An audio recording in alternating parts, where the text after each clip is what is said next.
켜면 사고 끌 때도 사고 켜면 사고 끌 때도 사고 살인 죽음 살인 죽음. 처음에는 야 남조선 진짜 썩어백미 잡은 사람 맞아 이러는데 시청자 여러분 안녕하십니까. 네, 우리 그 백요셉 씨라고 해서 다른 채널에서 이미 봐셨을 거예요. 저는 신의주에서 왔다는 사람을 처음 봤어요. 아 그래요?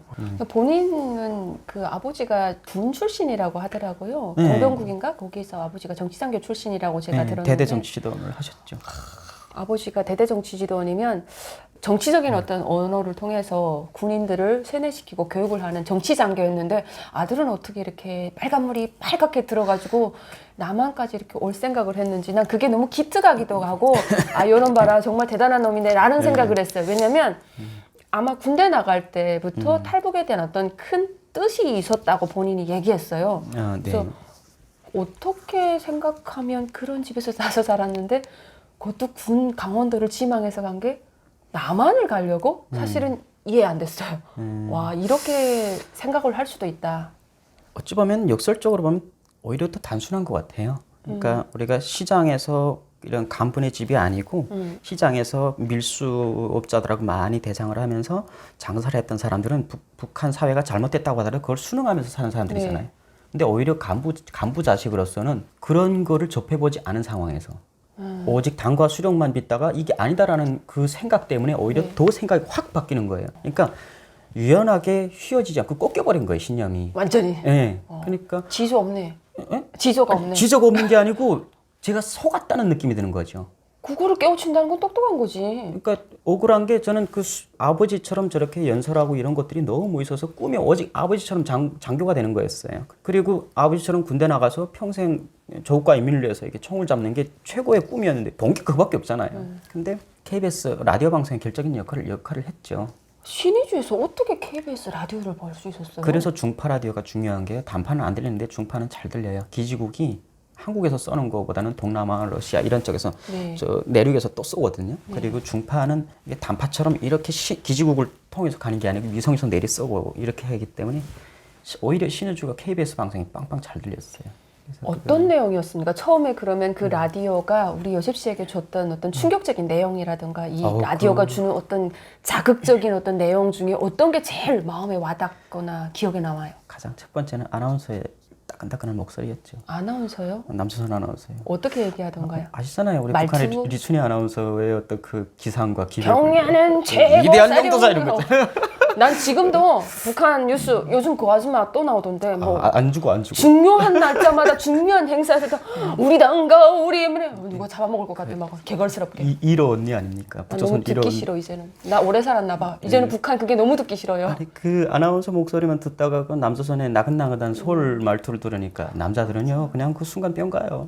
뭐 어쩔 수 없는 겁니다 이거는. 뭐 목소리 하나만으로도. 처음에는 되게 신기했어요. 그 서울 말투 있잖아요. 네. 뭐 시청자 여러분 안녕하십니까? 이런 것 북한 아나운서하고는 전혀 다르잖아요. 그렇지.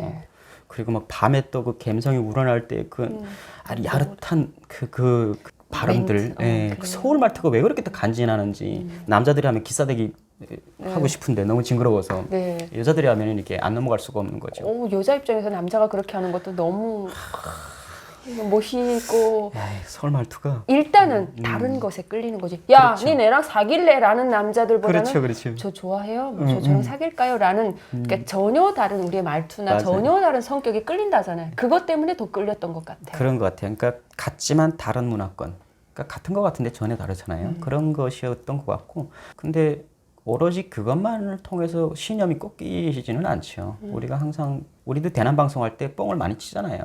우리가 무슨 뭐 우리는 세계 최고라고 이야기하는데 권한행군이 그걸 완전히 반대로 이야기를 한 거죠. 주변에서 얼마나 많이 굶어 죽어요. 그런데 우리는 세상에서 제일 잘 살고 뭐 아직까지도 인민의 행복해. 지상낙원이라고 난리를 치는데 저는 KBS 방송을 듣고 중국의 CCTV 방송을 보고 하면 전혀 다른 거예요. 네. 그 세상하고 비교했을 때 그게 점점 충돌이 생기고 아버지처럼 신념이 투철하고 수십 년 동안 세뇌됐으면 오히려 그걸 튕겨내겠는데 그때는 딱 사춘기였어요. 스펀지처럼 12살 때 사춘기라서 모든 것이 열받고 반항이고 불만이었을 텐데 이게 나라도 이게 거짓말을 하는 거예요. 나라 국가가 거짓말을 하는 거죠. 그래서 근데 처음에는 저도 대남 방송 하듯이 남조선도 대북 방송할 때 거짓말을 한다고 생각을 했어요. 그래서 네. 처음에는 안 믿죠. 네. 저 새끼들 후라이 까네 이러고 있었는데 후라이라고 생각할 수가 없는 것들이 자꾸 반복이 되는 것들.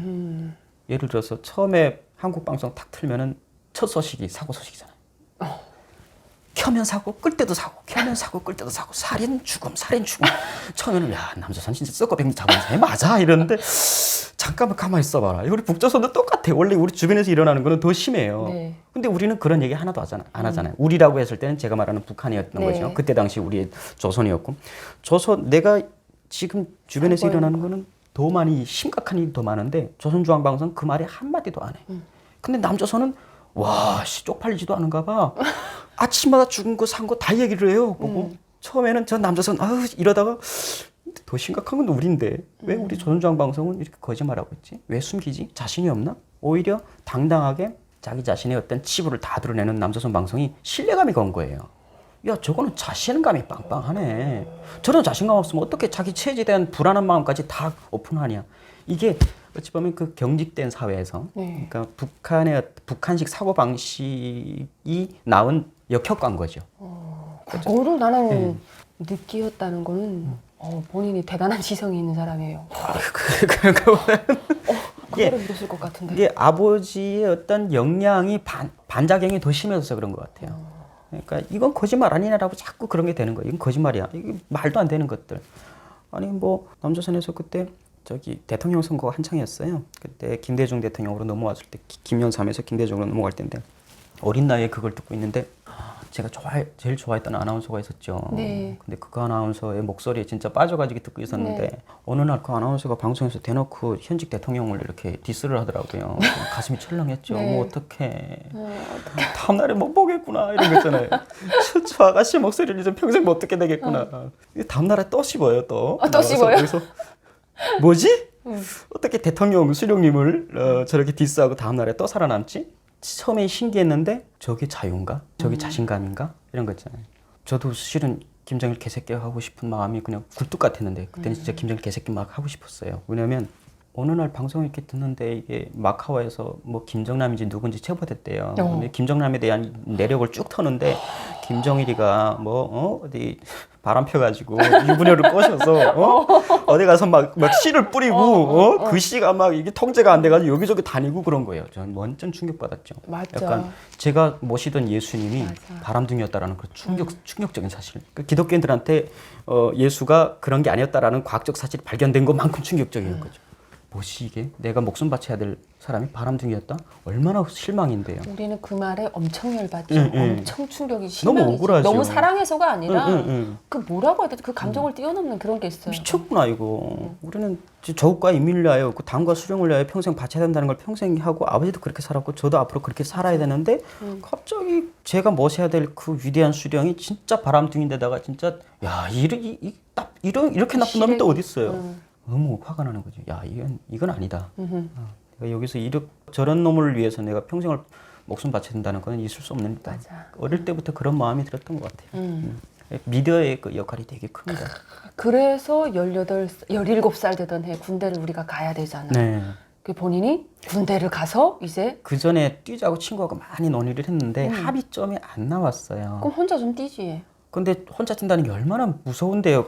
아무리 영감해도 그 어린 나이에 길을 모르니까 우리가. 그렇죠. 그리고 장마당에 가서 좀 이렇게 하면 되는데 이게 아버지가 워낙 또 이게 꼬장꼬장 이게 꼬장스러운 양반이라 이게 비밀스러운 루트들을 알 수 있는 그런 환경이 아니었어요. 그러다 보니까 항상 지도첩을 사놓고 줄자를 갖다 대면서 여기로 갈까 저기로 갈까 그런 짓만 했거든요.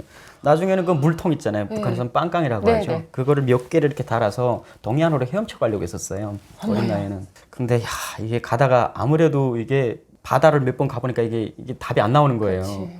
아니 강에서 헤엄쳐도 이게 뭐 100m 이상 가면 기진맥진하는데 바다에서 사품 치는 거기에 야 이거는 말도 안 된다 하고 친구하고 들이서 친구는 저기 중국으로 튀어서 저기 유럽으로 가자고 하고 저는 야 가까운 남조선으로 가야지 어떻게 그쪽으로 가냐 너 말도 안 통하는데 거기서 살 거냐 그러니까 친구는 또 이게 남조선에 대한 잘못된 세뇌를 아직도 믿고 있어가지고 남조선으로 가면 안기부에서 그 지하실 집어넣고 때려 죽인다고 막 그러더라고. 뭐 다 뽑아 막. 네.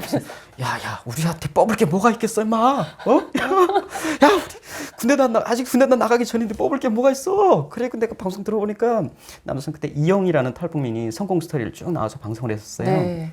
야, 그 사람 나가가지고 뭐 기업도 하고 잘 나가더라. 야, 우리도 남조선 가면 죽이지 않아? 이러면서. 근데 그렇게 이불 속에서 친구하고 모의 작전을 하는 게 도저히 합의가 안 됐고 나이가 다 차가지고 나는 어쩔 수 없이. 거기 신체 검사에서 합격됐는데 친구는 이게 영양실조로 불합격된 거예요. 네. 근데 아버지는 또 군 장교로 오랫동안 있었기 네. 때문에 자기 병사들이 영양실조를 많이 걸리는 걸 봤죠. 그러니까 저희 아버지도 아버지잖아요. 군인이기 전에. 그러니까 저를 아예 군사동원부에서 뺐죠. 제가 나가서 또 잘못될까 봐. 저는 그때 당시는 도저히 답이 안 나왔죠. 이게 북한에서 더 이상 살고 싶지도 않고. 근데 그 찰나에 딱 어떤 일이 있었냐면요. 어떤 일이 있었어요? 그 신의주시 행정구역 선포가 무산되는 사건이 터졌어요. 무슨 중국 사람 어쩌고 양빈 저쩌고. 장관이 네. 그 김정일이 갖다 임명을 했죠. 신의주시 행정장관으로. 그래서 저희들이 신의주는 홍콩 제 북한식 홍콩이 된다고 해서 너무 기뻐했어요. 우리 엄청 부러워했어요. 네. 저희들도 저도 그때 탈북을 할 생각을 보류했었어요. 어차피 자본주의 될 건데 왜 뛰지? 해가지고 보류했었는데 그게 무산이 되는 결과가 나왔거든요. 그래서 야 자본주의 꿈이 다 없어진 거죠. 아 신의주가 이제 자본주의로 갈 길을 막혔구나. 그래서 그때 급기야 다시 탈북을 하기로 결심했고 저는 친구하고 막판에 딜을 했죠. 우리 이제부터는 각계 전투하자. 각계 전투해서 너는 신의주에 남아서 중국으로 갈 길을 뚫어라. 나는 최전방에 나가가지고 DMZ를 뚫어볼게. 그리고 나중에 편지를 교환하자. 그래서 우리만의 암호를 만들어가지고 네가 나 다 됐어 하면은 내가 널 따라갈게. 그래서 군에도 탈영해가지고 널 따라가고 만약 네가 먼저 사인이 오기 전에 내가 먼저 편지를 보내서 DMZ를 뚫으면은 내가 그때 민경부대 저는 약간 그 진짜 최전방 민경으로 나가고 싶었어요. 그래야지 지뢰가 어디 있는지 없는지 를 알잖아요. 그래서 내가 거기 나가서 DMZ를 뚫어놓고 그 통로를 개척한 다음에 너한테 편지할게. 내가 먼저 하면 너는 내 길을 따라라. 내가 편지하면 바로 전방으로 와라. 이렇게 해가지고 딱 합의하고 헤어졌죠.